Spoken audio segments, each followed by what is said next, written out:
I subscribed, collected, and read video game magazines my entire life, and I want to bring that passion and nostalgia to you the best way that I can. So I'm going to recap essential articles, previews, and reviews from previous magazines, as well as show off commercials, trailers, and gameplay, and add my additional thoughts and context to these articles and games. First up is the horror issue of Gameinformer 258 from October 2014. It featured two separate covers, one featuring Alien Isolation and the other focusing on the evil within. Inside this issue includes the top 25 horror games of all time, featured articles for Alien Isolation and the Evil Within, previews for upcoming horror games including Silent Hills, Until Dawn, Dying Light, and many more, reviews for The Last of Us Remastered and The Walking Dead Season 2, and extras including horror movies that deserve proper video games, art winners, and horror-themed trivia. The top 25 horror games of all time by the Gameinformer staff. The staff says, similar to how certain things scare some people and don't faze others, deciding what constitutes a horror game is subjective. These are the top 25 games that they consider either brutally frightening, a blast to play, innovators in horror storytelling, or some mixture therein. And keep in mind, these are only games released before October 2014 qualify, so let me know in the comments below if they missed any that you think should have made the list, or if you disagree with their rankings. Number 25.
Number 25 is Blood, a PC game released in 1997. I never actually played this game, but Gameinformer mentions the game features carefully crafted settings and tongue-in-cheek nods to classic horror films, including Evil Dead 2 and The Shining, while also being inspired by Doom's first-person shooting gameplay.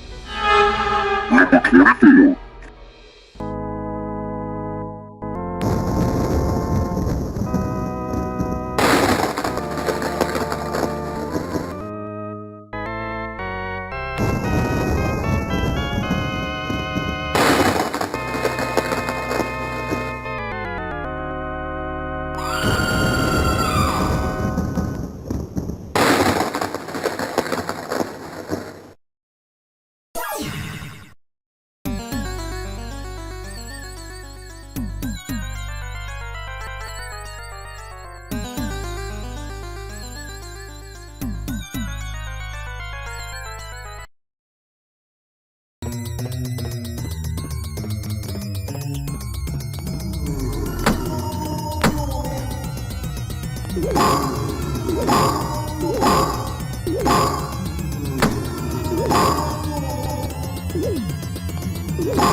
Number 24, Splatterhouse, for the arcade. I've played and completed this version of the game, and it's brutally difficult. Gameinformer says for its time, it was an over-the-top violent homage to slasher films that was controversial and even was censored for the TurboGrafx-16 port by taming down the religious iconography and mild profanity, making the arcade version the one to play.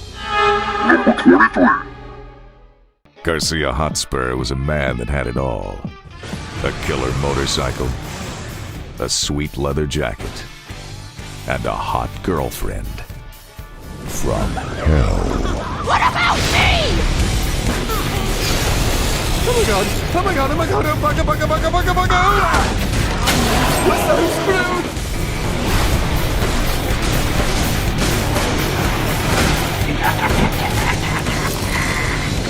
If you truly loved me, why didn't you die with me? This woman belongs in the Lord of Demons' bed. My wrath is your hell! Garcia? It's not her! What the hell? Why didn't you help me? Aim for the head! I don't care who you are or what you are! Give her back to me! Just hang in there a bit more, Fauna! I'm almost there!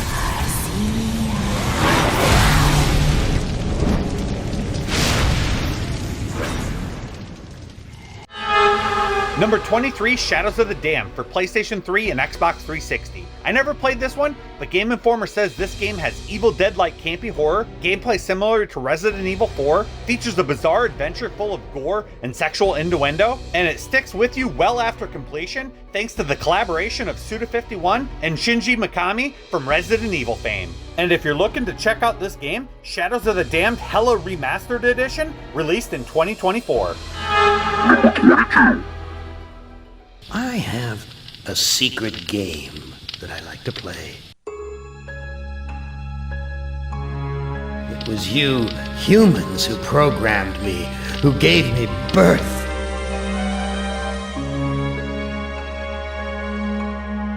But one day, I woke, and I knew who I was.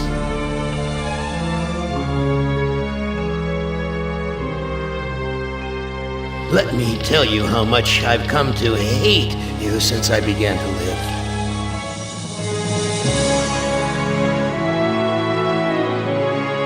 You hate.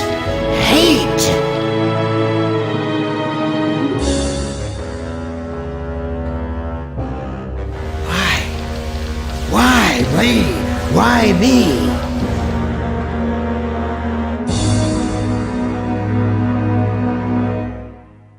Which of you five would like to play my little game?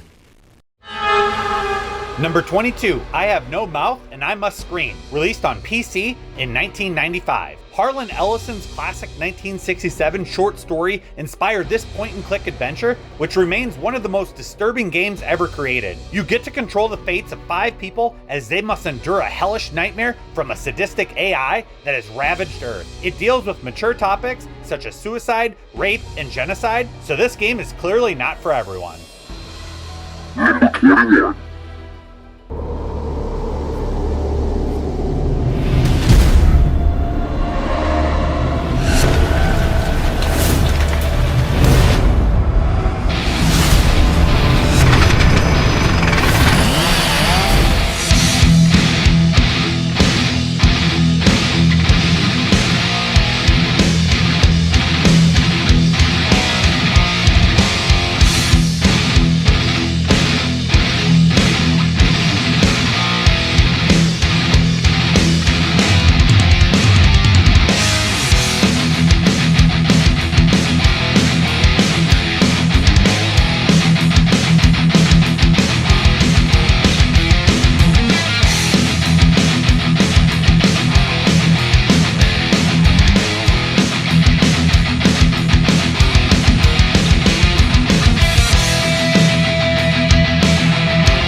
21 Days released on PC in 2013. It started as an Armada 2 mod and later evolved into an online multiplayer-only experience that focused on survival horror with dark nights, dangerous weather conditions, and zombie ambushes. But things get even more intense when you add in the unpredictable element of the humans who are fighting for the same valuable resources. It's a game about doing whatever it takes to survive the zombie outbreak through combat, hunting, crafting, and even growing your own crops. Days was later ported to the Xbox One and PlayStation 4 in 2019. Number 20.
Number 20, Slender, released on PC, was a free-to-download first-person game that came out of nowhere to scare the crap out of gamers in 2012. The players were defenseless, armed only with a flashlight with a horrible battery life, and the sole mission to collect 8 pages of paper scattered across the forest in the middle of the night while being stalked by an omnipresent horror of the Slender Man that gets more aggressive the more pages that the player collects. A sequel, Slender the Arrival, released the following year. Number 18.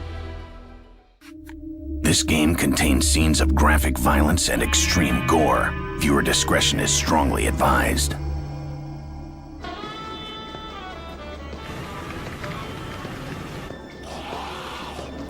Something is horribly wrong in the small town of Willamette. The mall has become the breeding ground of unspeakable mayhem. As veteran photojournalist Frank West, you suspect a terrifying conspiracy of epic proportions. You have 72 hours to uncover the story of a lifetime. The only way to survive is to grab whatever you can get your hands on.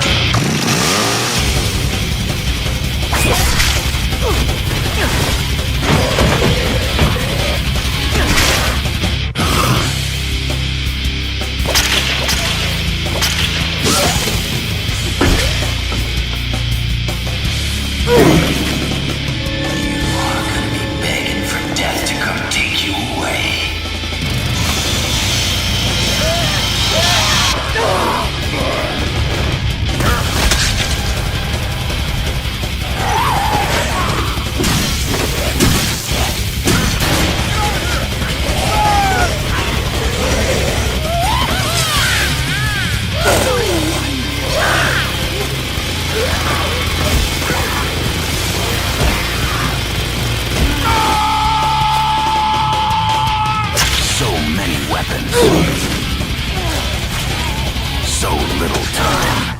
Chop. Till you drop. Dead Rising for the Xbox 360. Number 19, Dead Rising, released on the Xbox 360 in 2006. After a string of PC games, we finally get to a game that I played extensively and really enjoyed. Dead Rising was a technical marvel for its day, showing off the power of the Xbox 360 by rendering hundreds and hundreds of zombies on screen at once in the expansive Willamette Mall setting. This third-person game had plenty of weapons to get creative kills with, over-the-top psychopath boss battles, and extra unlockable modes. The thing I enjoyed most about the game was the 72-hour time limit that counted down in accelerated real time and allowed for branching path scenarios and multiple endings depending on where you were, at what time, and how many survivors you ended up saving. Dead Rising had many ports and even got a remaster in 2024. Number 18.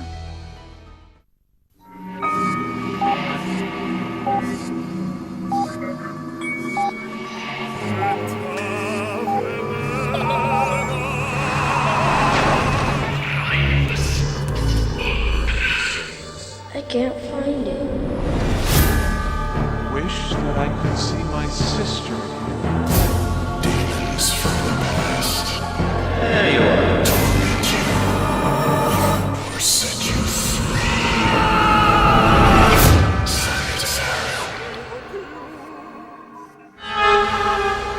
Number 18, Sanitarium, released for PC in 1998. Gameinformer definitely had some PC enthusiasts for this top 25 list. Sanitarium is a psychological horror point-and-click adventure that was considered an isometric adventure game. The premise for this game is your character waking up in a mental institution with no recollection of who he is or why he's there. The rest of the game unfolds with Max trying to answer those very questions while exploring an unsettling dreamscapes populated with disfigured children, carnival horrors, and tormented ghosts. Number 17.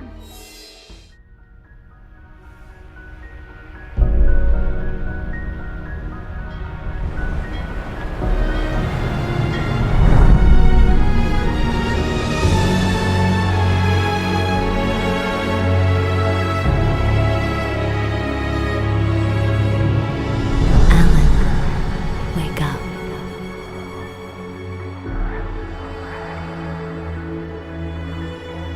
Once again transformed to host the annual Beer Fest. Some traditions apparently die Alan, hard. Responding to a we're report of here. shots fired Can you on believe this place? This would make a wonderful setting for a book. We're supposed to be on vacation, Alice. I don't know what happened. It was dark. She was screaming. Someone took her. Alice! And they want the I manuscript? found many pages. The story's coming true. It's all in your head. I've got to find the manuscript to make sense of what's happening. You're making this up. It's my fault. Please help! Alan! I'm sorry. They're here!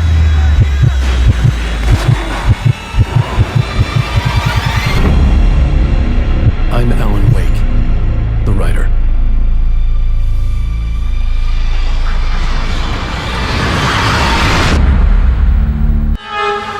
Number 17, Alan Wake, released for Xbox 360 and PC in 2010. Alan Wake is a third-person action-adventure game that I enjoyed quite a bit for its unique presentation and focus on story, which was structured like a thrilling television series as the game consisted of multiple episodes with plot twists and cliffhanger endings. In these episodes, there were frightening visuals, psychological tricks, limited resources, and a unique light-dark mechanic that was utilized for both exploration and combat, where the darkness was often unsettling and punishing, and the light sources would aid the player and bring them comfort. There were 2 DLC episodes titled The Signal and The Writer, and Alan Wake was later remastered for various console platforms. Number 16. Fear is a basic human emotion. What frightens you more? The evil that you know?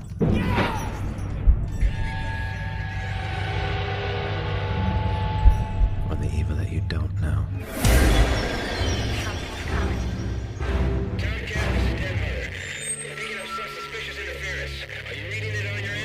Roger. Standing by. What the hell was that? Someone's here. Oh my god.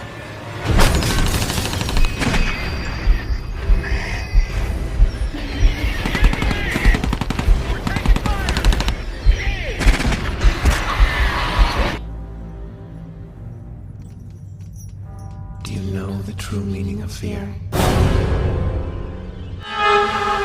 Number 16, Fear, released on Xbox 360, PlayStation 3, and PC in 2005. First-person shooters typically aren't thought of as horror experiences. However, Fear had a unique atmosphere inspired by Japanese horror films such as The Ring, and was known for being a psychological first-person shooter that combined powerful hallucinations, slow-motion reflex-time gameplay, semi-destructible environments, and a highly detailed particle system to fully immerse the player. Fear was praised for its graphics, atmosphere, sound design, music, and combat mechanics. 2 standalone expansion packs were released, titled Extraction Point and Perseus Mandate. Number 15.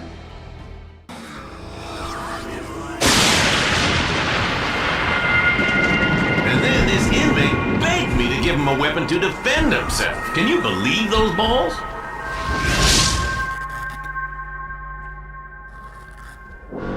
They're no better than rabid animals. The way they treat each other.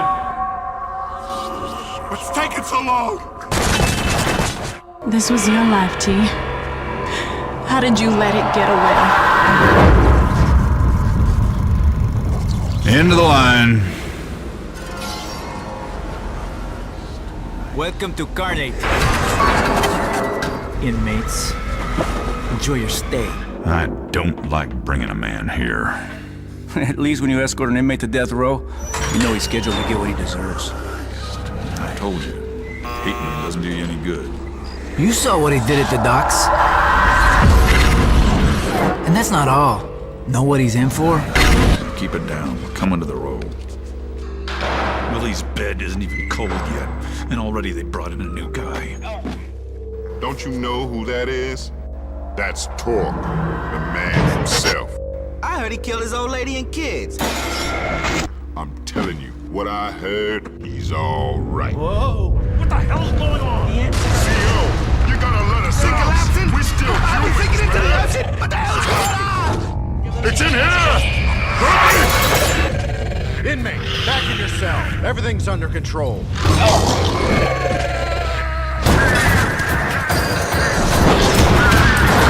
You cannot escape what I bring about. I've been here a long time. I don't understand much about this place, but I know your being here ain't no coincidence.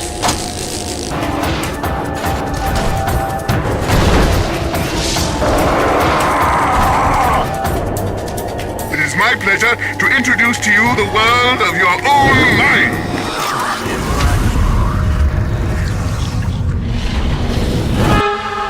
Number 15, The Suffering, released on Xbox, PlayStation 2, and PC in 2004. The Suffering is an action horror game that combines psychological horror with gore-packed action. The game is fully playable via first-person or third-person through the eyes of Torque, a prisoner on death row for murdering his family. However, he doesn't remember it. The island is soon consumed by demons, and Torque must confront his own as he battles his way off the island while navigating the game's morality system and uncovering up to 3 different endings, each of which reveals an alternate version of the murder of Torque's family. Number 14.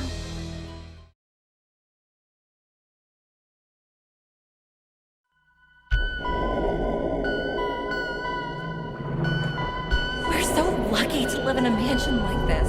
Right, Jennifer?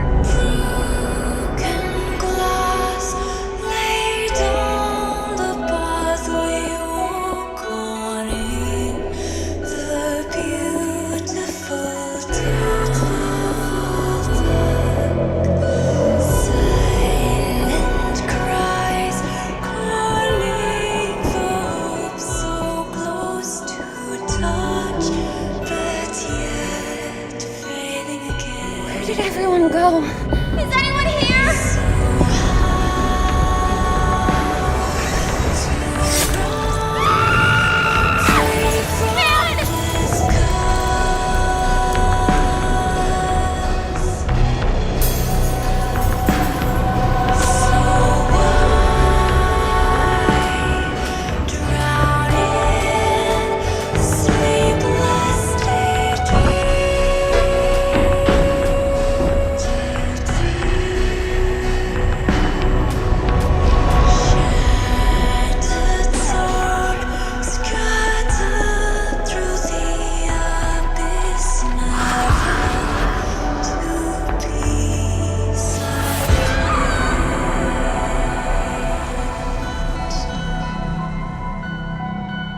Clock Tower Rewind.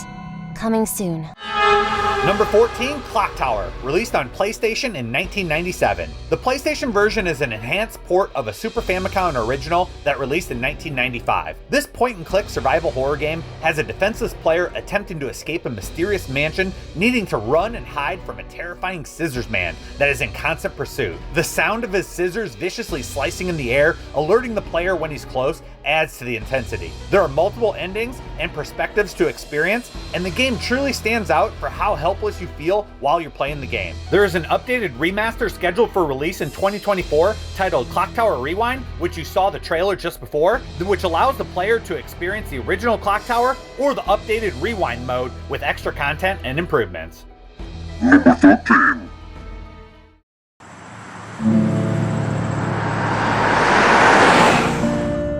Well, I reckon you didn't do it then. Why do you say that? Now, I've driven a bunch of fellas down to this prison. Usually it's about now I get the I didn't do it. Every time? Every time. People will up and go mad when they believe their life is over. In the road! This other time...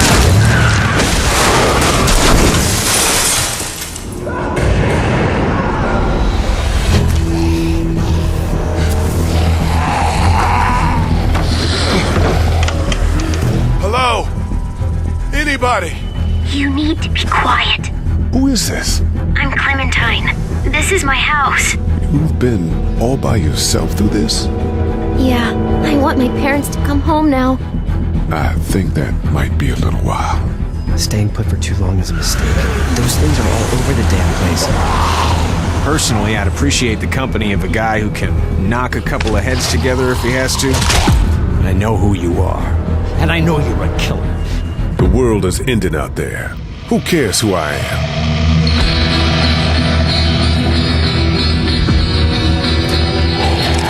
Run! You don't know who these people are. They could be dangerous. Whoa, take it easy. Just want to help. You can't. Think this through. He's bitten!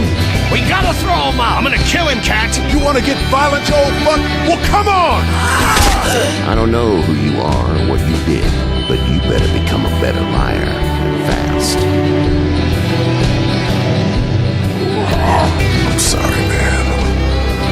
I'm sorry I wasn't here.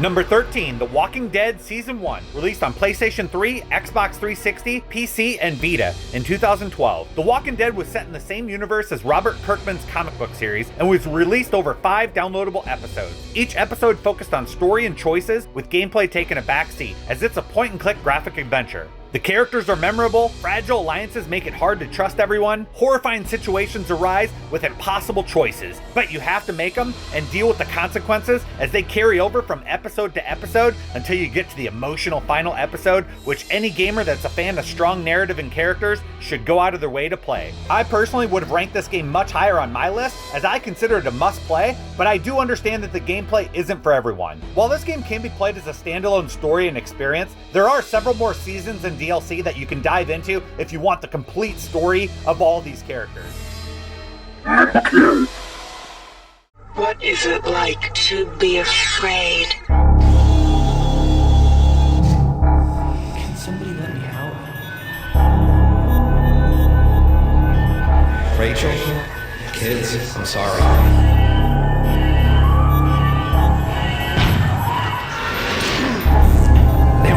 You understand? They want you as a host. Get away. Security system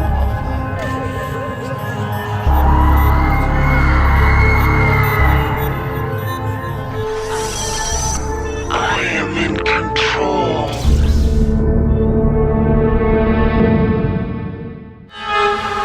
Number 12, System Shock 2, released on PC in 1999. And while I haven't played System Shock 2, I am a big fan of the BioShock franchise, which came from the same developer, and it's an atmospheric first-person shooting masterpiece. This is what Gameinformer has to say about System Shock 2. The immersive first-person shooter is hailed for combining elements of action and role-playing games, for its rich, atmospheric environment that ramps up the tension and terror thanks to the rogue AI. System Shock 2 paved the way for shooters being associated with much more than just blasting away with both barrels, which is definitely evident in the aforementioned BioShock franchise.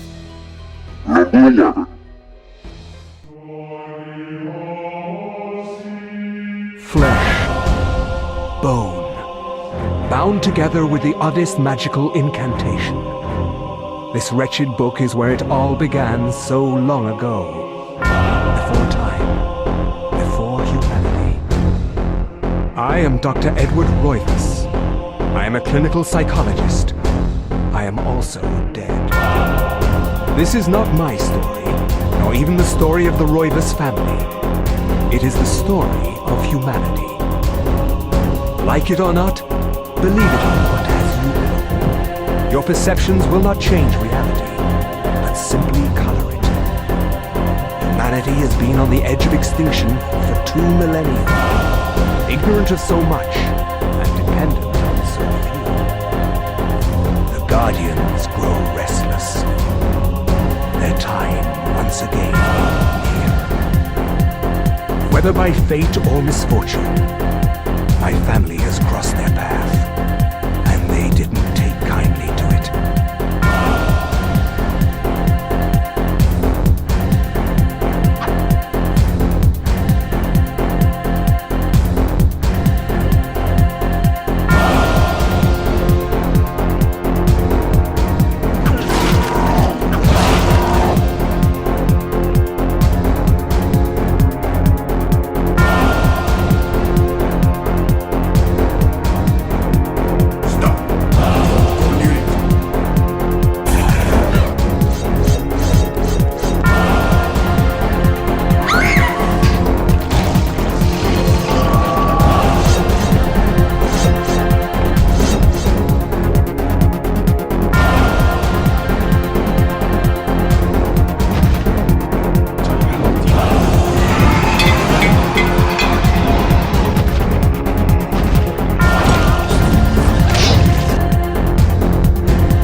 Number 11, Eternal Darkness Sanity's Requiem, released on GameCube in 2002. The most mature themed game Nintendo has ever published. Eternal Darkness takes players on a haunting journey following several characters through multiple eras of history to confront an ancient supernatural power. The game features fixed camera angles and third-person gameplay, but where the game really shines is with its unique fourth wall breaking sanity effects that continue to mess with the player throughout the entire game, including having your character randomly shooting their gun while you're trying to be as quiet as possible with enemies nearby, to the game indicating that your controller is unplugged while zombies are quickly approaching, or even the possibility of your head or arms randomly exploding as you're exploring the hallways. You never quite know what's real and when is the game trying to mess with you, as you try to uncover the mystery across multiple paths and endings in what is regarded as one of the best horror games ever made, and I definitely agree with that statement. There are multiple attempts to make a spiritual successor on Kickstarter called Shadows of the Eternals, however, unfortunately it's yet to succeed. Running from the Bureau will do no good. Someone else killed those policemen. Shot with your weapon, and you will be blamed for their deaths. Open up, it's the police.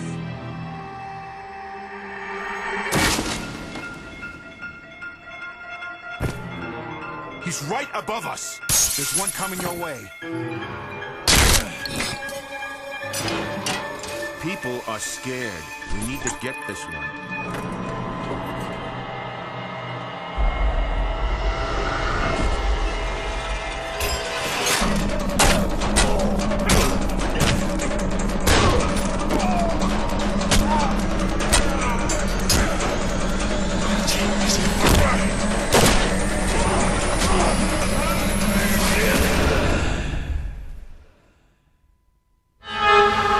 Number 10, Condemned: Criminal Origins, released for the Xbox 360 and PC in 2005. Condemned is a brutal first-person game that featured a heavy emphasis on hand-to-hand combat that felt raw and dangerous. The world was immersive and brought anxiety to the player as they explored the dilapidated apartments, confronted the insane inhabitants, and even entered an abandoned shopping complex where they would be stalked by mannequins. And you never knew what to expect right up until the surprising and abrupt ending.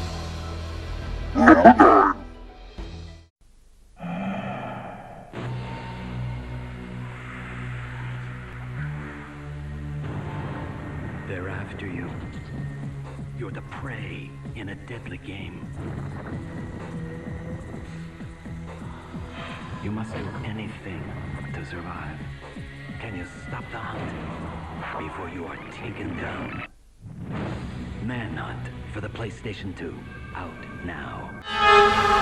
Number 9, Manhunt, released on PlayStation 2, Xbox, and PC in 2003. Rockstar North, the creators of the genre-defining Grand Theft Auto series, released the disturbing Manhunt, where a convicted death row killer, James Earl Cash, must commit dozens of grisly murders in a real-life snuff film, spurred on by the mysterious director. As the player racks up the victim count, they must look themselves in the mirror to see what true horror lurks in the hearts of men.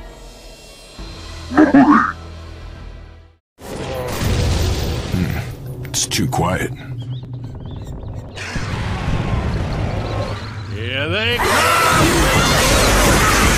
Let's go, let's go! Faster, move it, people! Turn around, man! Reloading! Run! Heads up! Watch my back!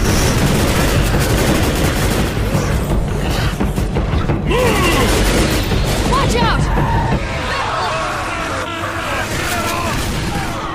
Jesus, Mary, and Joseph. Let's get the hell out of here. There's a safe spot up ahead.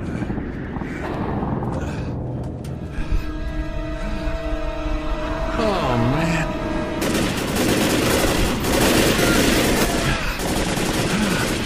God damn it. I need some help over here.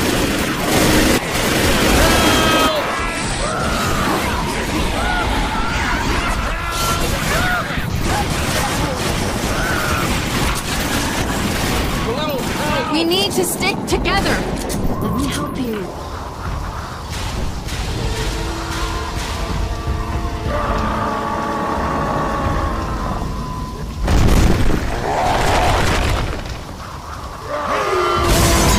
Come on, up and up. We gotta keep moving. Tank incoming! Oh, damn! Run!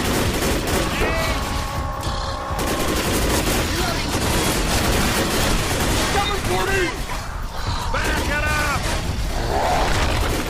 Incoming! Fire in the hole! Woo! Holy crap!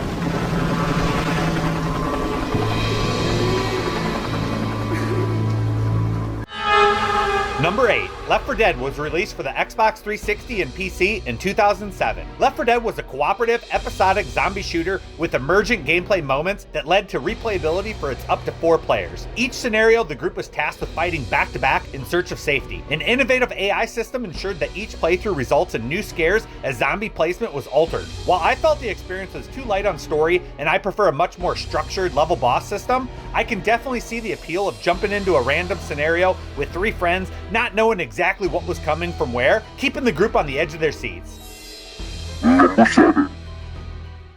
What if it's true?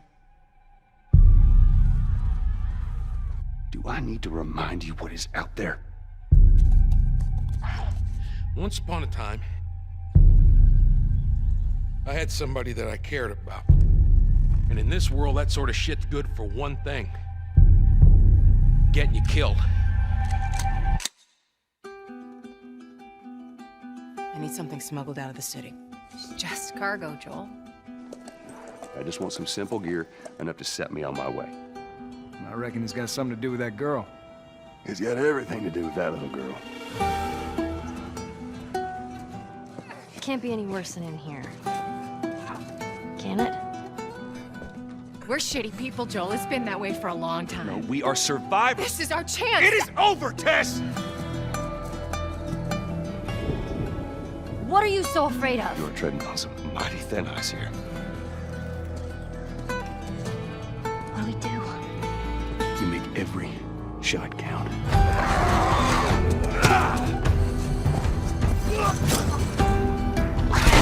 You see, I believe everything happens for a reason.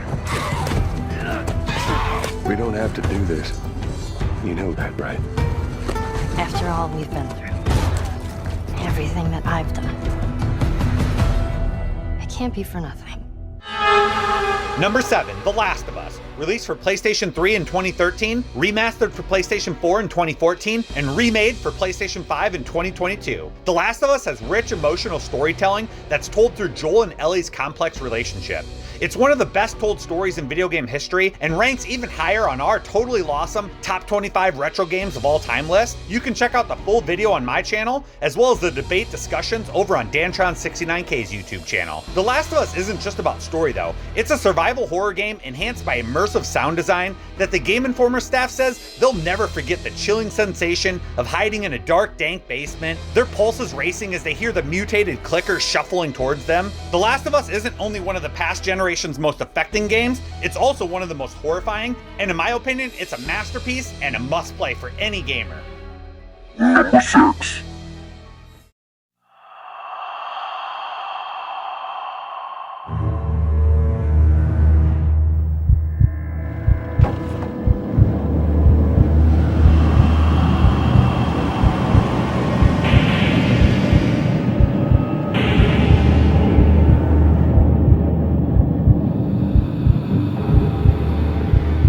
Name's Leon. Came here looking for this girl.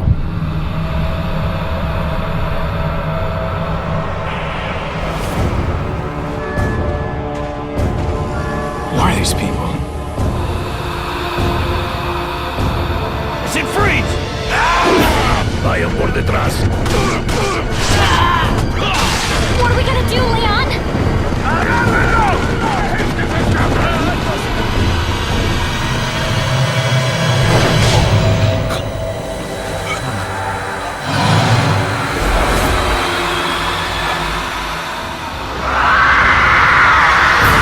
I'm coming for you!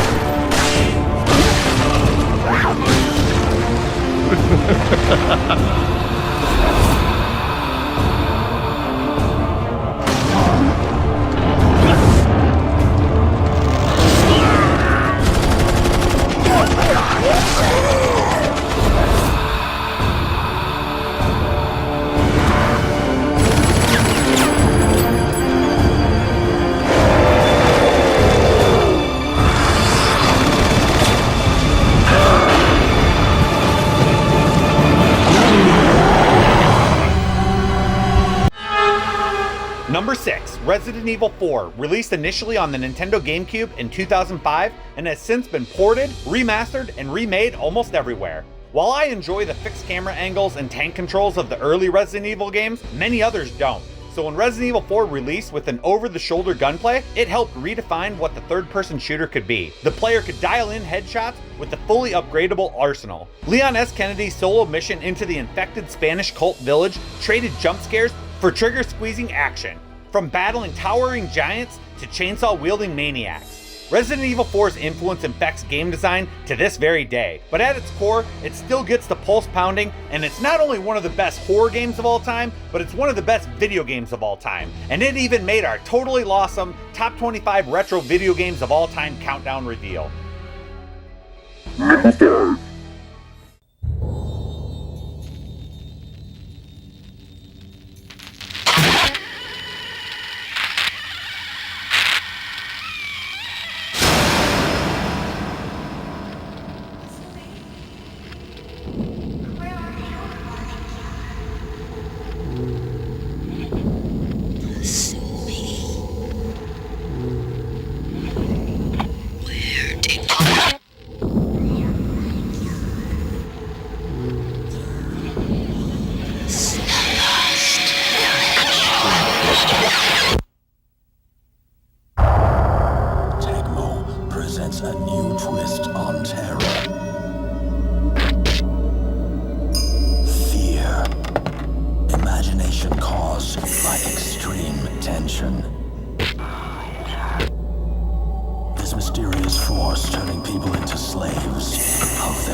in the first-person view. F.1 channel sound creates an unsettling atmosphere. High-quality Japanese graphics create a more terrifying and twisted journey than the original. And another ending.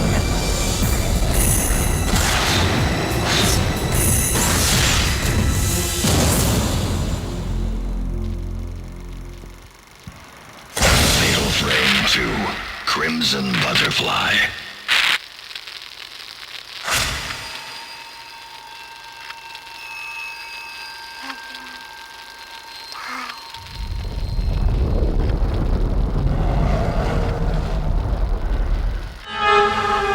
Number 5, Fatal Frame 2 Crimson Butterfly, released for the PlayStation 2 and Xbox in 2003. The Gameinformer staff says that the Fatal Frame games are not for the faint of heart. In fact, after creating the first game, the developers feared that they had scared people so much they never played it to completion. So for the second iteration, Tecmo focused more on the narrative, so people would be so engrossed they wanted to finish it. They succeeded. In Crimson Butterfly, twin sisters are drawn to the village, soon becoming trapped inside with tortured souls. How the twins play into the larger plot is frightening, but Crimson Butterfly's biggest achievement is how it forces you to look fear in the face. With a camera as your weapon, you must stare at the spirits to ensure you hit the shutter at the right moment, constantly throwing yourself into danger. Having played some Fatal Frame myself, I definitely agree that only having a camera as a weapon, battling enemies in the dark, is an absolute terrifying experience.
Number 4, Amnesia: The Dark Descent, released on PC in 2010. I know very little about this game, but Gameinformer says, the indie scene became a bastion for horror during the lull of scary AAA titles last generation. Amnesia: The Dark Descent is one of the main games to thank or blame for the resurgence in creepy, atmospheric games. Players awaken a castle in the 1800s, their memory wiped due to a titular malady. Amnesia begins a slow, steady burn towards the first frightening monster reveal, a tortured beast that cannot be killed directly. The focus on flight over fight only amplifies the omnipresent sense of dread. Not being able to battle the abomination stalking you might be infuriating in other games, but Frictional handles it with unsettling elegance. And as you can see on the box cover, it was rated the best PC horror game by IGN.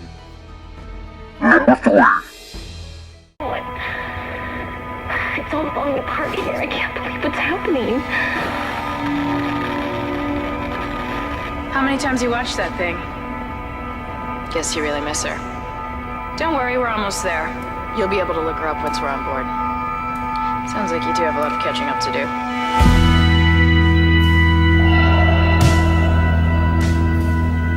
The USG Ishimura. Biggest planet cracker in her class. Why is it all dark? I don't see any running lights. This is mutiny. Hold him.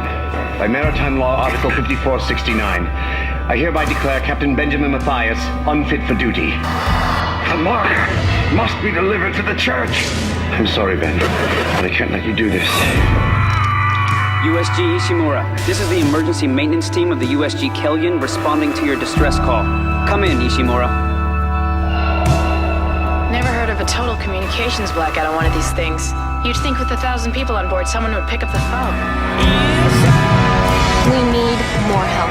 We don't have the resources to deal with this many cases. Nobody would tell us what's happening. There should be a security detail in here. Yeah? Well, there's not.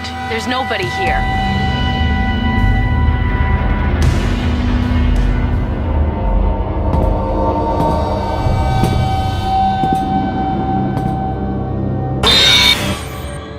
Isaac, where are you? Help me.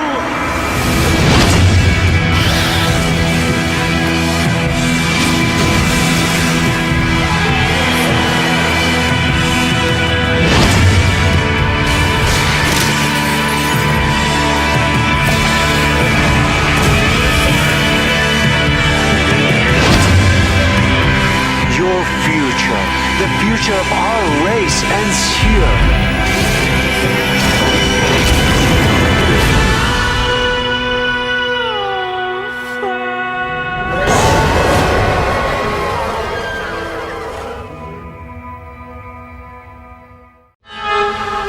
Number 3, Dead Space released on PlayStation 3, Xbox 360, and PC in 2008, and was remade for PlayStation 5, Xbox Series X and S, and PC in 2023. Dead Space uses inspiration from movies like Alien and Event Horizon to showcase how terrifying outer space can be. One critical feature of Dead Space was utilizing weapons with pinpoint accuracy to dissect the nightmarish necromorphs by slicing off limbs to cripple them, or in some cases, making them even more dangerous as they lash out violently when wounded. Immaculate pacing and a sense that you're never truly safe help Dead Space establish an atmosphere of dread. Any wrong move often results in a gruesome death scene. Take in the scary sound design and play the definitive outer space horror experience.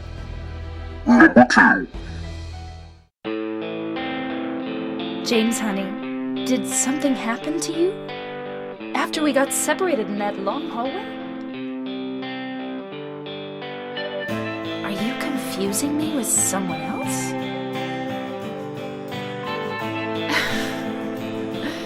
You were always so forgetful. Remember that time in the hotel? You said you took everything, but you forgot that videotape we made. I wonder if it's still there.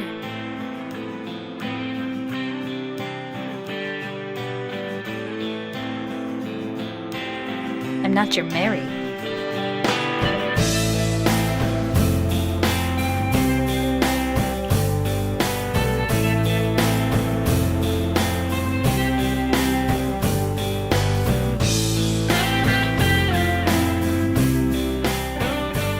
Are you taping again? Come on.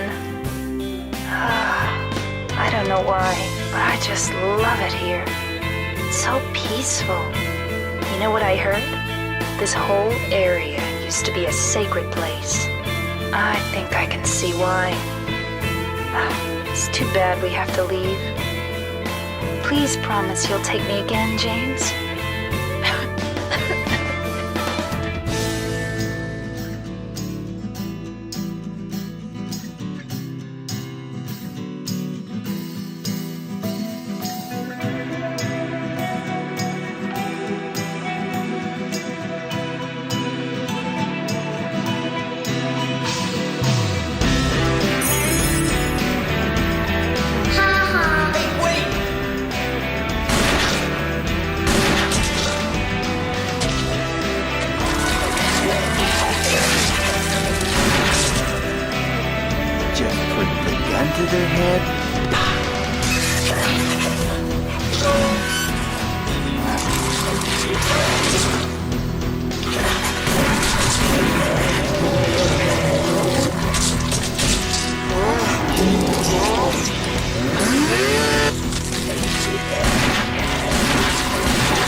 Anyway? What do you mean, anyway? You don't sound very happy to see me. What do you mean, just for that? Eddie, you can't just kill someone because of the way they looked at you. Well, yeah? Why not? Why didn't you try to save me? All you care about is that dead wife of yours. I've never been so scared in my whole life. Like that stupid dog. He had it coming too.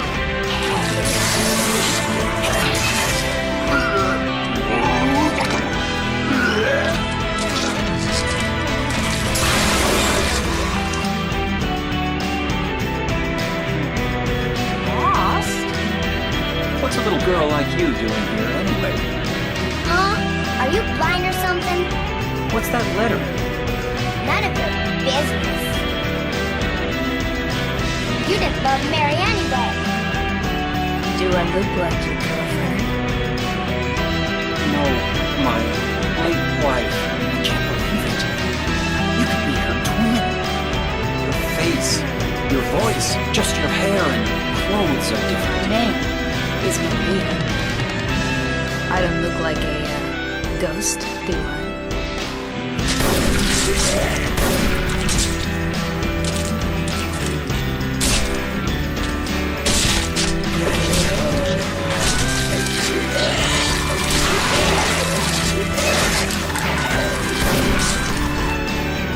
Oh, it's you.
I'm here for you, James.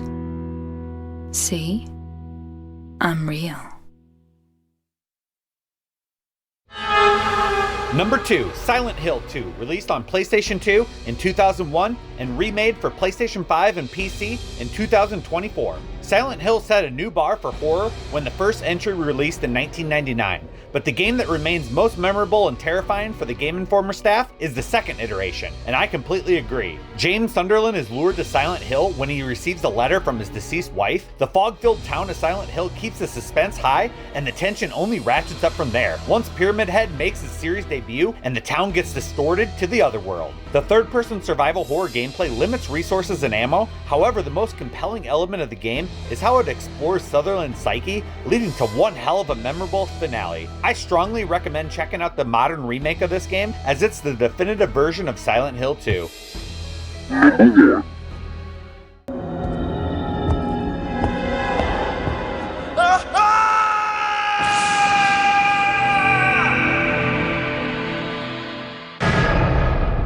Resident Evil.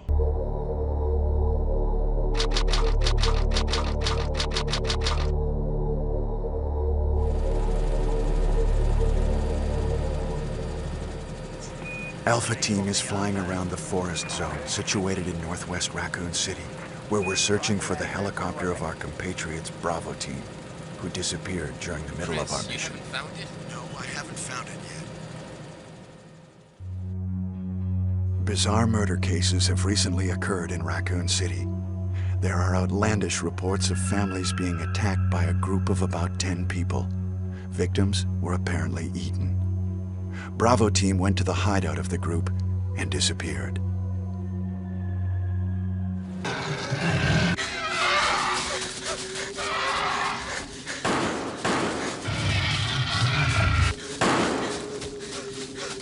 Jill, run for that house!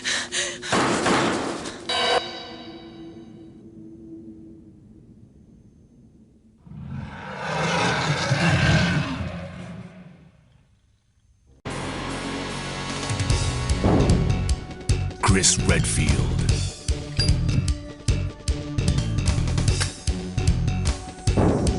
Jill Valentine. Barry Burton.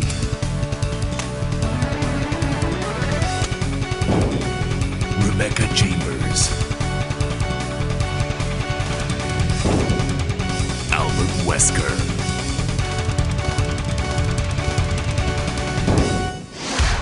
Resident Evil.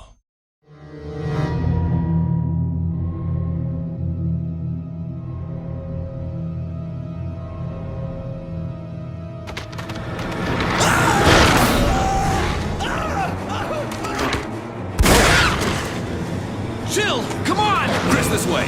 Make for that mansion!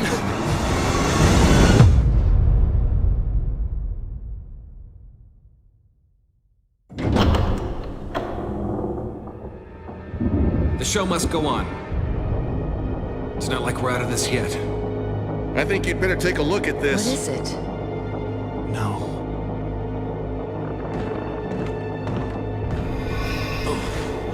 Chris!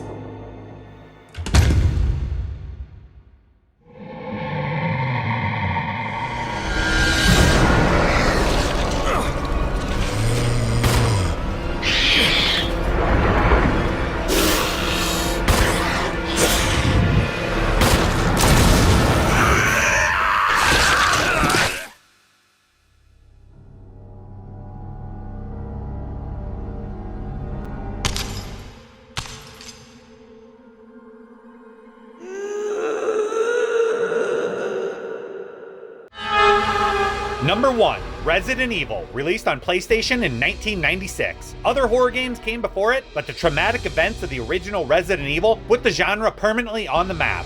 It was the first game that I turned the lights off for and proceeded to get jump scared when those pesky dogs crashed through the window. It was the first time that I realized games could be more than just fun. Resident Evil was true survival horror, where the player had limited ammo and resources while exploring the mysterious Spencer Mansion, packed full of puzzles, and there was a sense of dread not knowing what was lurking around the next corner. There were 2 unique playable characters in Jill Valentine and Chris Redfield, and a full supporting cast, horrifying boss battles, branching paths, multiple endings, and perhaps the scariest part of all was the limited ability you had to save your game with the scarce amount of ink ribbons scattered across the mansion. Capcom released the Director's Cut in 1997 for the PlayStation 1, and also one of the most remarkable ground-up remakes for the Nintendo GameCube in 2002, with impressive visual enhancements, new areas, bosses, and story elements, and even added a new gameplay element, the resurrecting Crimson Head zombies that sprinted towards the player. Resident Evil is my personal favorite horror game of all time as well. It coined the term survival horror, set the standard of how to do a proper remake, and the franchise continues to go strong even to this day. And that completes the top 25 horror games of all time by the Gameinformer staff as of October 2014. Number 25 was Blood, 24 was Splatterhouse, 23 was Shadows of the Damned, 22 was I Have No Mouth and I Must Scream, 21 was Days, 20 was Slender, 19 was Dead Rising, 18 was Sanitarium, 17 was Alan Wake, 16 was Fear, 15 was The Suffering, 14 was Clock Tower, 13 was The Walking Dead Season 1, 12 was System Shock 2, 11 was Eternal Darkness Sanity's Requiem, 10 was Condemned Criminal Origins, 9 was Manhunt, 8 was Left 4 Dead, 7 was The Last of Us, 6 was Resident Evil 4, 5 was Fatal Frame 2 Crimson Butterfly, 4 was Amnesia The Dark Descent, 3 was Dead Space, 2 was Silent Hill 2, and the number 1 horror game of all time was Resident Evil. I'm gonna cap off this top 25 horror games of all time segment with the Gameinformer sidebar titled The House That Horror Games Built, where they say not every historically important horror game made their top 25 list, but they did want to point out 5 games that helped build the foundation for modern genre successors, including The Seventh Guest, Alone in the Dark, Haunted House, The House of the Dead, and The Uninvited. Whether you agree or disagree with this list, I feel like the Gameinformer staff did a great job with this segment, and I hope you found a new horror game or two to try out for the first time or play again for the 10th time. Gameinformer 258 was dubbed the horror issue and had 2 feature articles. The first titled Stalked by a Stowaway by Jeff Cork, focusing on Alien Isolation, which is a single-player action horror game published by Sega, developed by the Creative Assembly on PlayStation 3, PlayStation 4, Xbox 360, Xbox One, and PC, released in October 2014. Here's a teaser trailer for the game.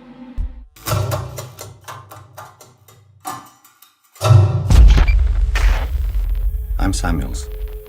I work for the company.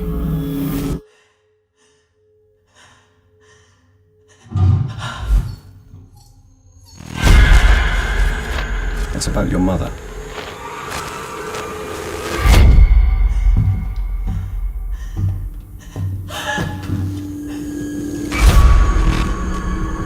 We think we may have found her, Amanda.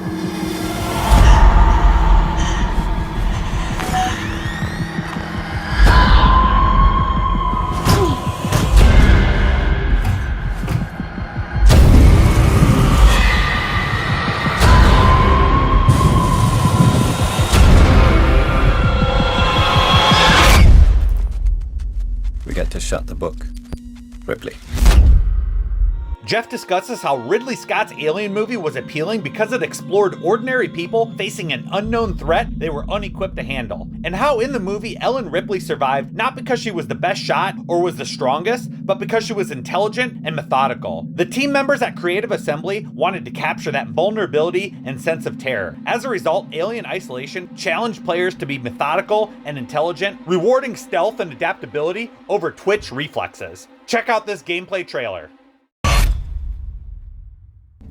We don't want you here, understand? This is your last chance.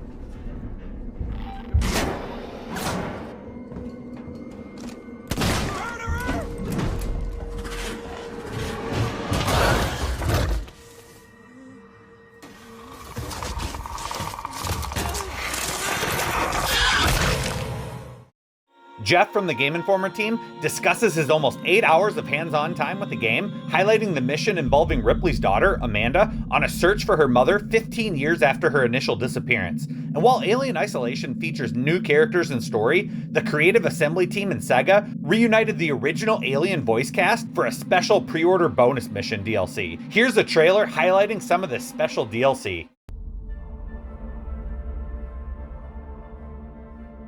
Whatever it was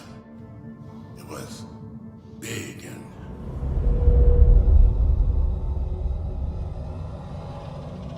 You sure took him into the air shaft? Disappeared into one of the cooling ducts.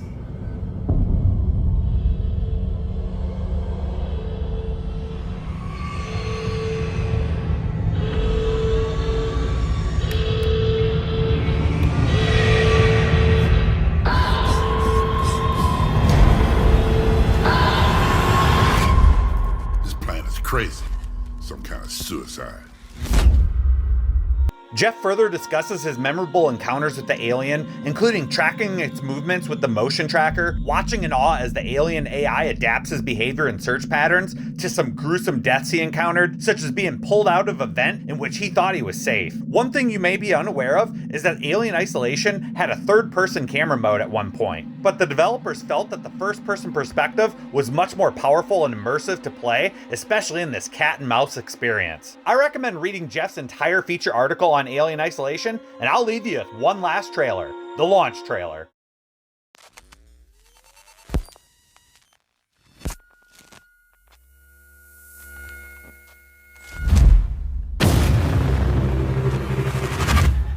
I don't know if you can hear me. I'm stranded here on this station.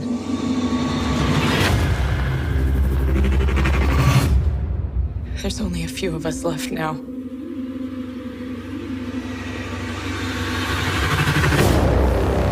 There's something stalking us.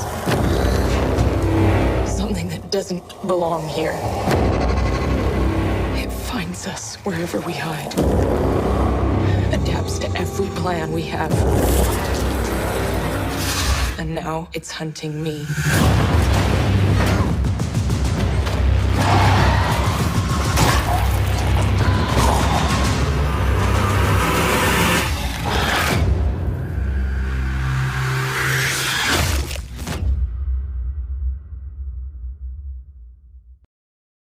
The second feature article in the horror issue is titled Into the Mouth of Madness by Andrew Reiner, focusing on The Evil Within, which is a single-player survival horror action game published by Bethesda Softworks, developed by Tango Gameworks for the PlayStation 3, PlayStation 4, Xbox 360, Xbox One, and PC, released in October 2014. Here's a teaser trailer for the game.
Andrew from the Gameinformer staff writes that the game director Shinji Mikami is often referenced as the father of survival horror, a moniker that he earned for his work on the Resident Evil series. His latest endeavor, The Evil Within, harks back to the genre's roots and fully embraces the survival and horror elements that made Resident Evil a runaway hit. Andrew played the first 5 chapters and found that the game was just as much psychological thriller as it was survival horror. In one of the sidebars, Mikami talks about how difficult it is balancing horror and fun, which I agree with because one of the things I remember most from my personal experience with the game is how perfect the difficulty and leveling up system is.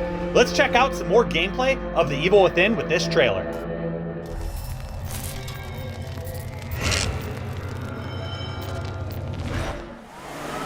For Adam 13, this is Sergeant Sebastian Castellanos. What's happening up there? Unknown. Checking. What do you mean unknown? Please hurry.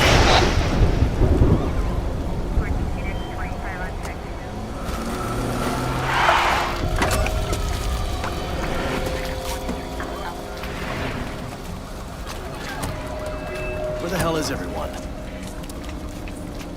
There are no weapons left in their cars. There's no one here to report in.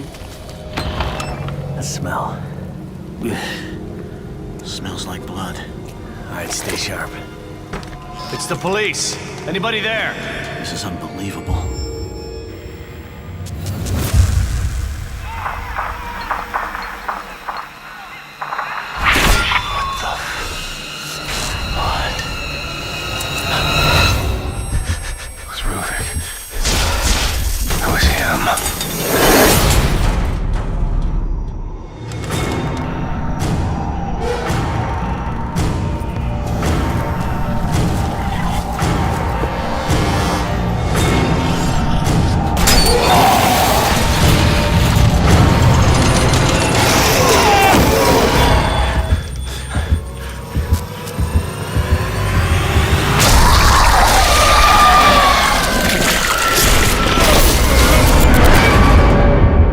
Reiner mentions that Evil Within's breed of horror isn't easily defined. Traits from Japanese horror blended with the conventions of Western horror. As the game unfolds, at times it feels like Ju-on. Seconds later, it's reminiscent of Saw or Shutter Island or even The Shining. Gameplay harkens back to the classic Resident Evil, but often delivers sequences that would fit comfortably in other games such as Silent Hill, Fear, Eternal Darkness, Fatal Frame, or even stealth games like Manhunt. The game packs quite a bit into the standalone product, but also released a post-launch season pass focusing on additional story, characters, and even a first-person mode. Check out the trailer. Agent Kidman? Are we awake?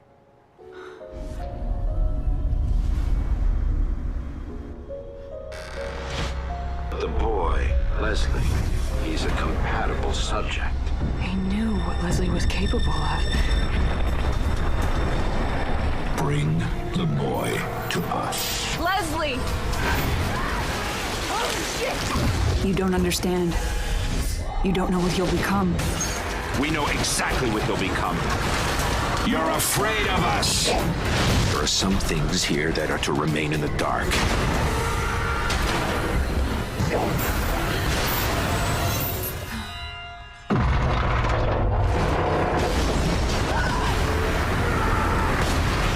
No! Get away from me! Stop running. This whole project was about deceit. You are not required to trust us, only to obey.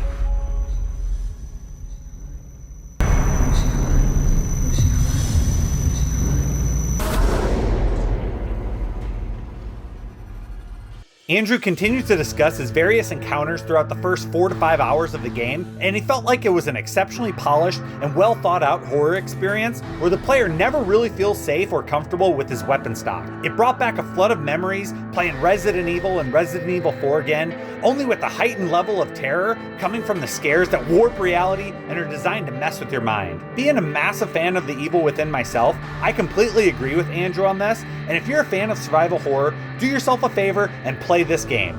Check out the TGS trailer, our final trailer for this feature. I know who you are. Who do you think you are?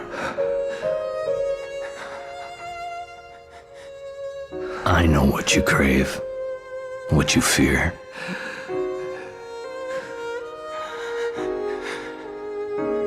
Will you be able to live with yourself knowing what I'm gonna make you do?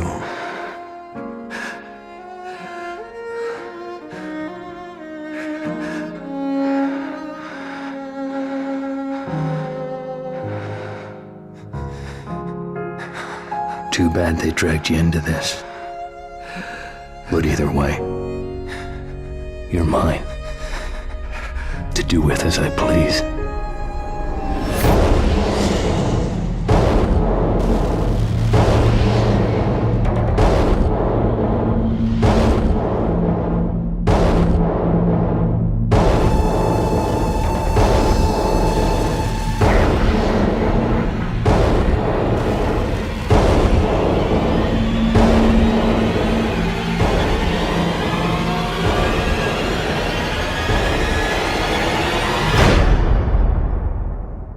I created this world.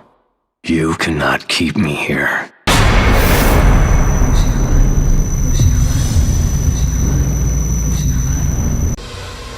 The next section, titled A New Dawn for Horror by Jeff Marchiafava, is a preview section showing off some, at the time, upcoming games designed to shock, scare, and deprive you of a peaceful night's sleep. First up was the surprise release of PT, a playable teaser stealth dropped on the PSN that tasked players to explore an eerie, constantly changing house, serving up a number of scares. The biggest shock was after completing it was the reveal that PT is actually a brand new Silent Hill game called Silent Hills, created by legendary game designer Hideo Kojima. Unfortunately, Kojima would be let go from Konami shortly after, and Silent Hills was quietly canceled. PT was later pulled from the PSN, and unless you downloaded the demo at the time like I did, it's lost forever for most gamers. Here are trailers for PT and Silent Hills.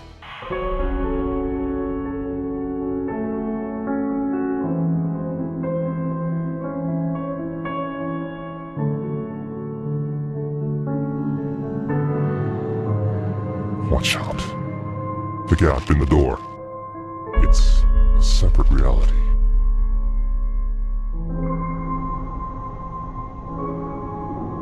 The only me is me. Are you sure the only you is you?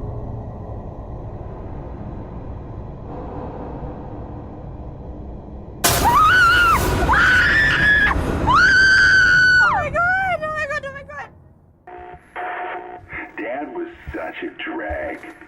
Every day he'd eat the same kind of food, dress the same, sit in front of the same kind of games.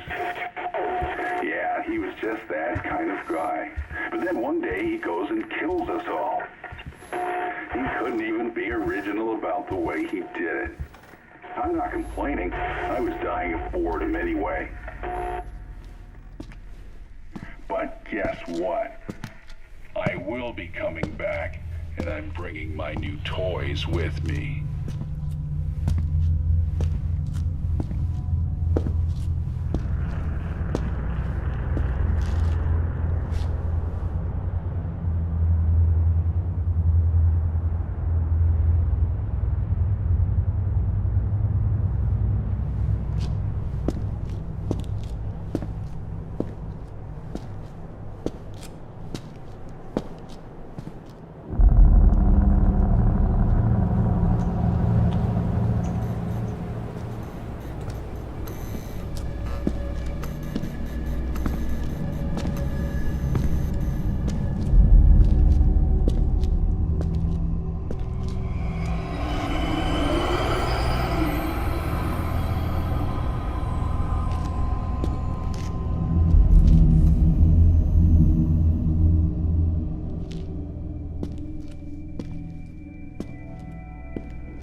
Next up is The Forest, inspired by horror movies like The Descent and Cannibal Holocaust. It's an open-world, first-person survival horror game that has had a beta and multiple updates over the years, including Oculus Rift support. Here's an early trailer.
Next up is Neverending Nightmares, which tasks the player to navigate through a series of increasingly disturbing nightmares while trying to decipher which elements are real and which are manifestations of the protagonist's subconscious. Check out the trailer.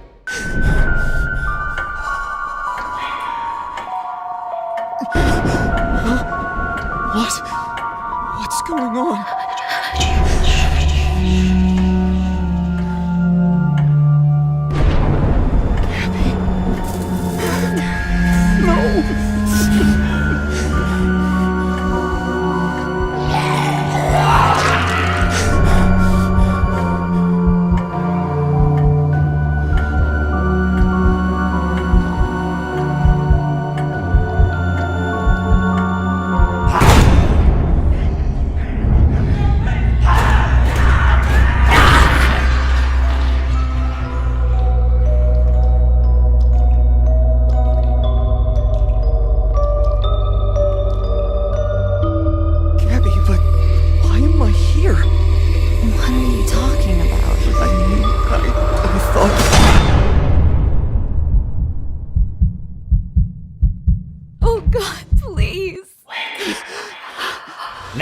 is Soma, from the creators of Amnesia: The Dark Descent, but this time there's a sci-fi horror tone focusing on narrative and avoiding danger instead of confronting them head-on. Here's the trailer.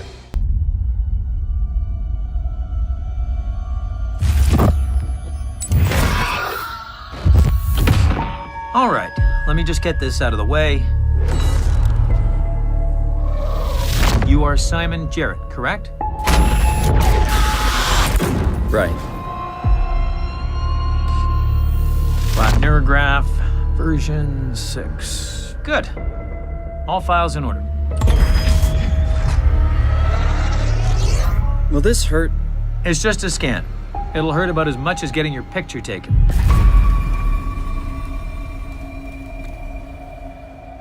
Hello? Did something go wrong? This is where it went wrong, son. This is where we planted the seed to the cancer that's eating Petros too. It wasn't meant to be like this. No one told us this could happen.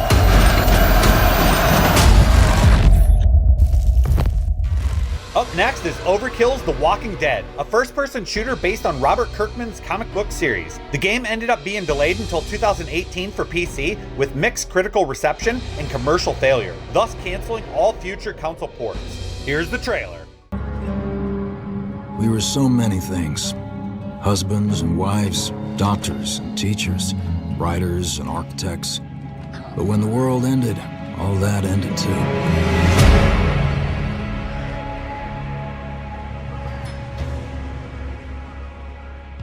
Every day we fight for more than survival. We fight to build a new life.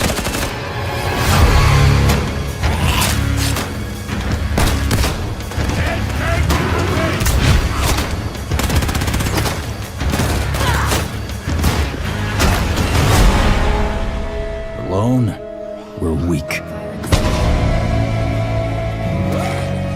But together, we might stand a chance.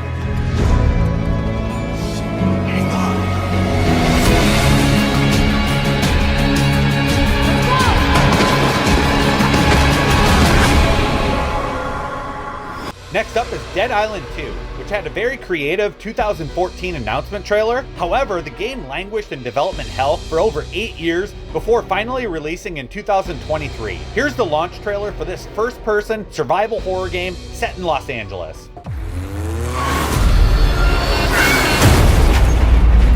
Oh, fuck. Oh, my head. Hello? Hey, can you hear me? I got some water. I was trying to fucking help you!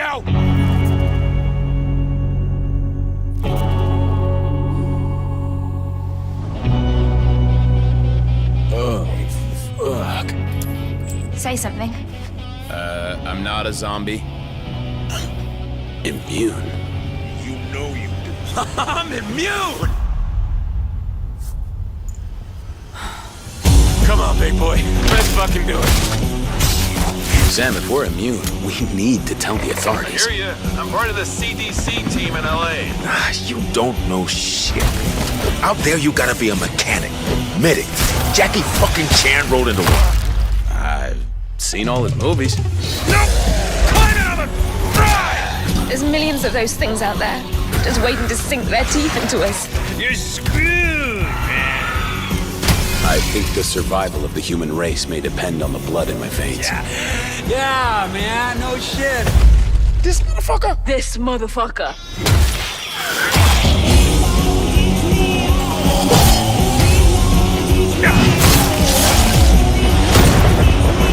Come on, fuckers!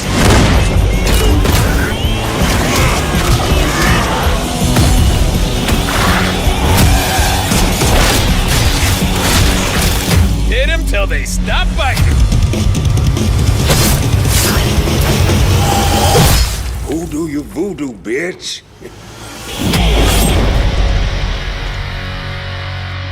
Up next is Until Dawn, a third-person survival horror game focusing on the story of 8 friends being stalked by a psychopathic killer in a remote cabin. You control each of these characters, and depending on your choices and actions, they can all survive the night or be slaughtered along the way, leading to multiple endings. I thought Until Dawn was a very memorable experience, and a remastered PS5 and PC version was released in 2024. Here's the original PS4 trailer. Imagine a night This was the right thing to do. where every decision What the hell was that? and every single action I just saw someone at the cabin. affects your fate Very funny. Guys, come and the on. fate of those around you. Oh my God! What the hell was that? We need to go get help now. Could you live with the consequences?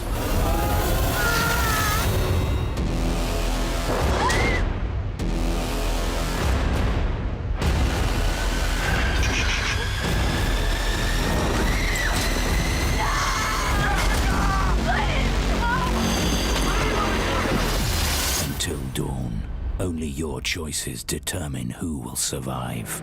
Up next is Project Zomboid. While not the scariest game on this list, it features the most in-depth simulation of the zombie apocalypse, where the player has to battle the undead hordes, grapple with hunger, thirst, illness, depression, power outages, and scavenge for supplies. Here's the trailer.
Next up is Hellraid, a horror-themed action game with a medieval twist. It focuses on melee combat and player customization. It also allows up to 4-player co-op action. Check out the trailer.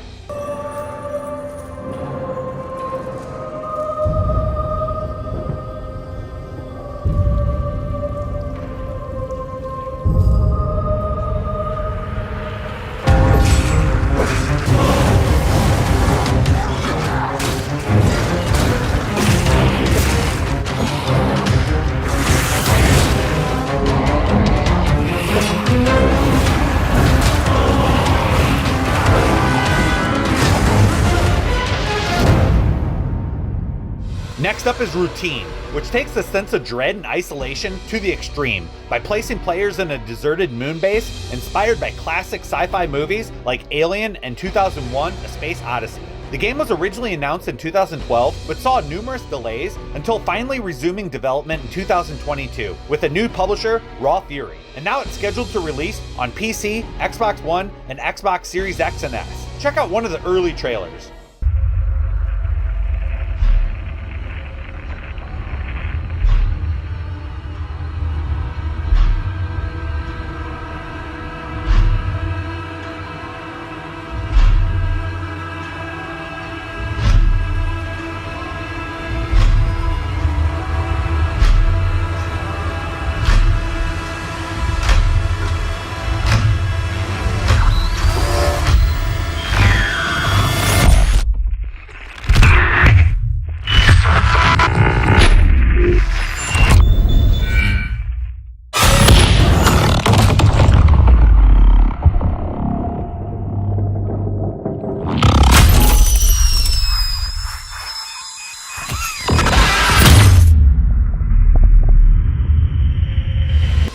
Resident Evil HD Remaster is up next. Capcom's original Resident Evil remains the definitive survival horror experience in gaming. The 2002 GameCube remake serves as the foundation for the latest iteration, a remastered return to the series' iconic mansion with completely redone visuals, 5.1 surround sound, support for 16:9 aspect ratio, and full 1080p support.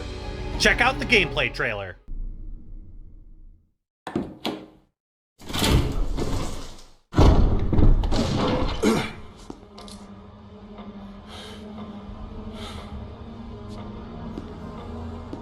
A dining room.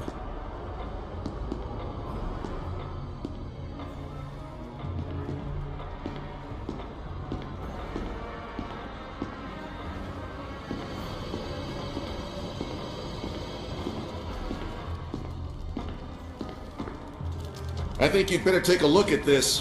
What is it? Blood. Jill, see if you can find any other clues. I'll be examining this. Let's just hope it's not Chris's.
What is it?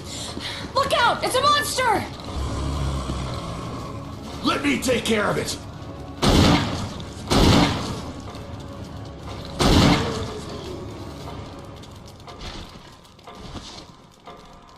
What the hell is this thing? Resident Evil. The final game that Jeff previews is Dying Light, which has fast and responsive free-roaming mechanics to bring some healthy competition to the open-world survival horror hack-and-slash games like Dead Island. Dying Light has a focus on melee combat, but also includes real-time day-night cycles. Check out the trailer.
Gameinformer 258 had a lot of great reviews, but since my focus for this issue is on horror games, I will highlight two specific reviews. The first being The Walking Dead Season 2, Episode 5, No Going Back. Writer of this article was Kimberly Wallace. Kimberly gave the game an 8.5, which according to the Gameinformer scoring system is very good, innovative, but perhaps not the right choice for everyone. This score indicates that there are many good things to be had, but arguably so. She states how she enjoys Episode 5 paying off the previous game's decisions and includes multiple endings depending on your choices. She watched 5 different endings and was amazed at how distinct they all were, putting Clementine in different places with different people. She says this finale gets you reflecting about who Clementine really is and how you've shaped her. The narrative is intense and heartbreaking.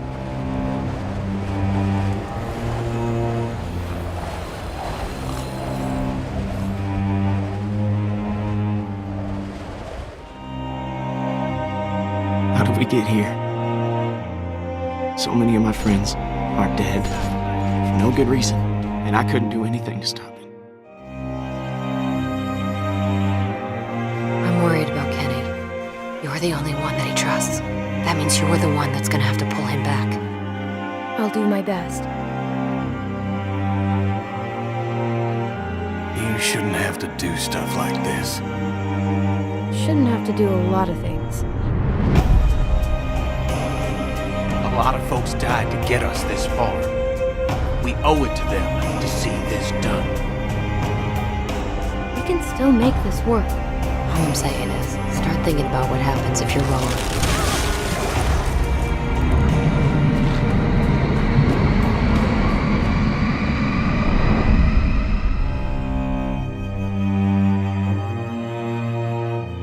The other review that I wanted to discuss was The Last of Us Remastered, written by Tim Tuvey, who gave the game a 10, which based on the Gameinformer scoring system is outstanding. A truly elite title that is nearly perfect in every way. This score is given out rarely and indicates a game that cannot be missed, which I completely agree with. Tim mentions The Last of Us as the defining PlayStation 3 game, and Naughty Dog has refined its visuals and packed in meaningful DLC content for a new generation. He adds the punishing world dares you to press on, and the story is emotional punch to the gut. In short, this is one of the best video games ever made, and mentions that the remastered version is absolutely the way to go, and you'll never want to go back to the PS3 original. We don't have to do this. You know that, right?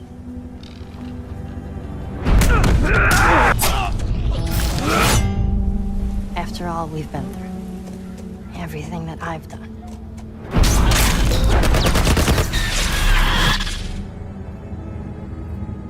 It can't be for nothing.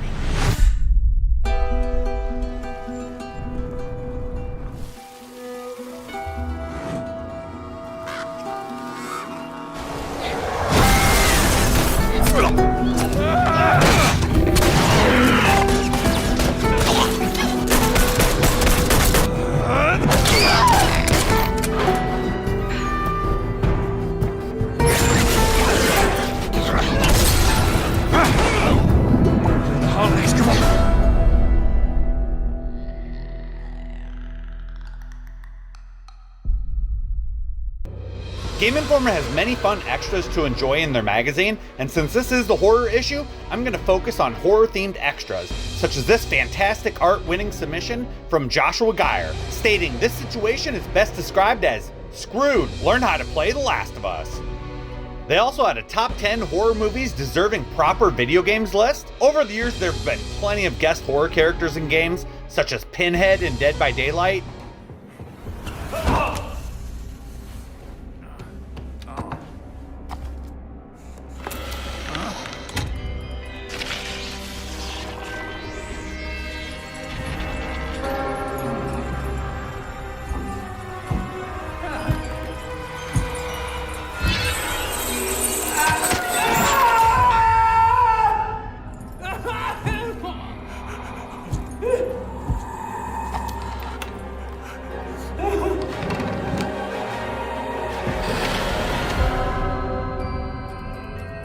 Freddy Krueger in Mortal Kombat 9, Rated M for mature.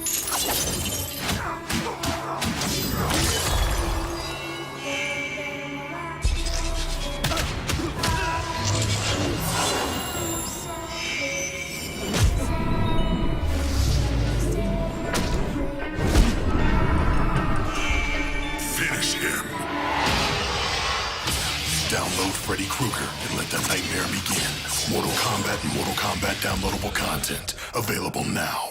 And it's still happening today with Ghostface from Scream and Mortal Kombat 1. Do you like scary movies?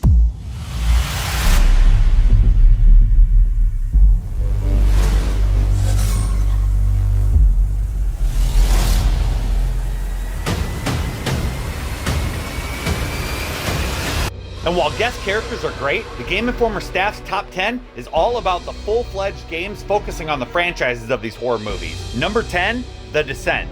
Number 9, Evil Dead. Number 8, Eden Lake.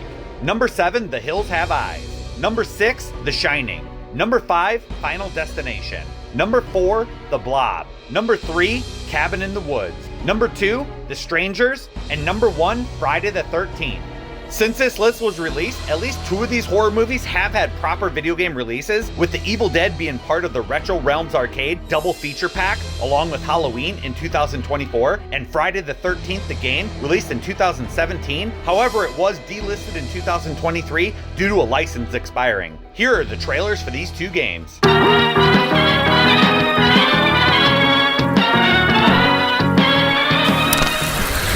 From the twisted minds of Boss Team Games and Way Forward Technologies, come 2 new games featuring legendary names in horror. On Halloween night, an unstoppable boogeyman stalks the streets of Haddonfield, Illinois. Play as the Shape in a 16-bit platformer as you slay your way through intense, blood-soaked action. This is the night he comes home. Michael Myers returns in Halloween.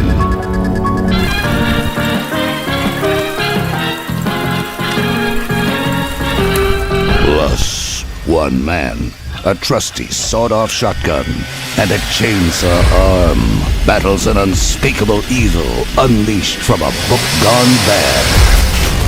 Fight hordes of deadites and demons across a horrific pixel art hellscape, filled with level after level of dangers. El Jefe returns in Ash vs. Evil Dead. 2 standalone games that can be played individually or connected to heighten the horror.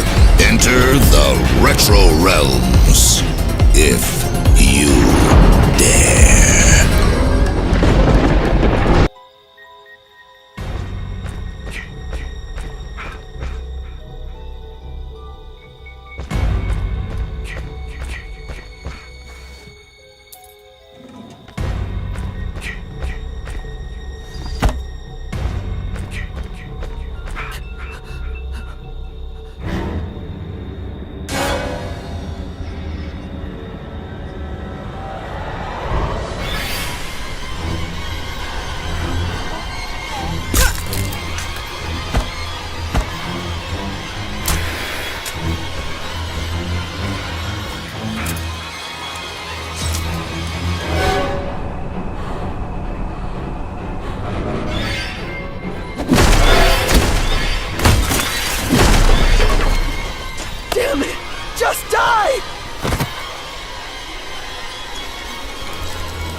Voorhees has returned! He's killing my friends! We need you! Oh my god! Oh my god, we need you here right now! Please!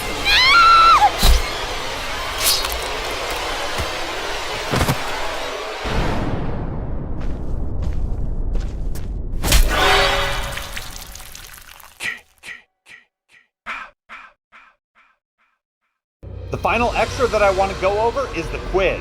It's surviving the scares. Whether you're trapped on a lost spaceship or in a haunted mansion, you're going to need items to survive in the horror game. Match the appropriate item with the game, by Daniel Tack. If you want to play along at home, the answers will be on your left-hand side. Get your pen and paper and your pause button ready. Jot down which letter goes with which number. The list of games are number 1, The Seventh Guest, number 2, Alan Wake, number 3, Amnesia: The Dark Descent, number 4, Alone in the Dark 1992 version, number 5, Bioshock, number 6, Days, number 7, Fatal Frame 2, Crimson Butterfly, number 8, I Have No Mouth and I Must Scream, number 9, Left 4 Dead 2, number 10, Resident Evil, number 11, Silent Hill 2, and number 12, Splatterhouse. First up, A, Green Herb.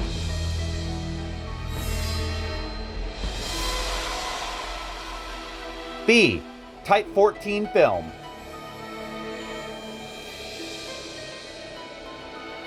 C, Jar of oil.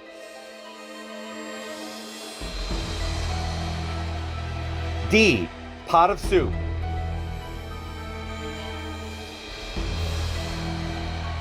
E, doll.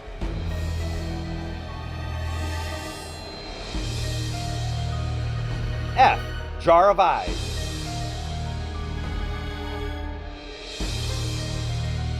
G, radio. H, flashlight. I, automatic hack tool.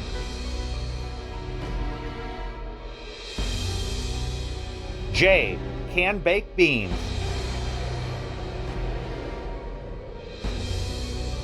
K, Noam Chomsky.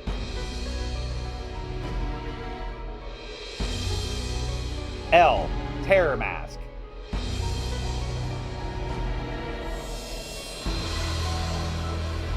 I'm going to give you a few more seconds to finalize your answers. If you need more time, pause the video now, because I'm going to give you the answers in 5, 4, 3, 2, 1.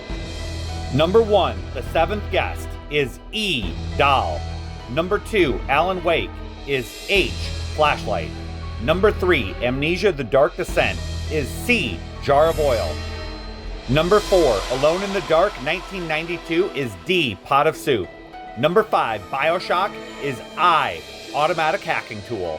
Number 6, Days, is J, can bake beans. Number 7, Fatal Frame 2, Crimson Butterfly, is B, Type 14 film. Number 8, I Have No Mouth and I Must Scream, is F, jar of eyes. Number 9, Left 4 Dead 2, is K, Noam Chomsky. Number 10, Resident Evil, is A, green herb. Number 11, Silent Hill 2, is G, radio. And number 12, Splatterhouse, is L, terror mask. Now, I was luckily able to get all 12 on my own, although I did have to do some educated guesses. Let me know in the comments below how you did. And that's going to do it for this video. But before I leave, I want to give a special thanks to the Gameinformer staff, Andy McNamara, Jeff Cork, Andrew Reiner, Jeff Marchiafava, Kimberly Wallace, Tim Turi, Donald Tack, and everyone else who worked on this issue of the Gameinformer. I really appreciated reading this back in the day when I got it in the mail, and it's been fantastic pouring through it again, reading all the articles, looking at the screenshots, and adding the trailers, and making this video come to life. There's so much more quality content in this issue, so definitely do yourself a favor and check out the physical copy for yourself. I hope you enjoyed the episode, and I hope to do additional episodes like this in the future, focusing on more magazines such as EGM, Nintendo Power, GamePro, and various others. I would love to have special guests, roundtable discussions, and so much more. So if you enjoyed the video, give the video a thumbs up. It really helps the channel. Ring that notification bell so you get notified on future content drops, and let me know in the comments down below, what was your favorite segment in this video? And what future issue would you like to see me do a video on next? Thank you for all of your support. I really appreciate it. And remember, we're in the end game now.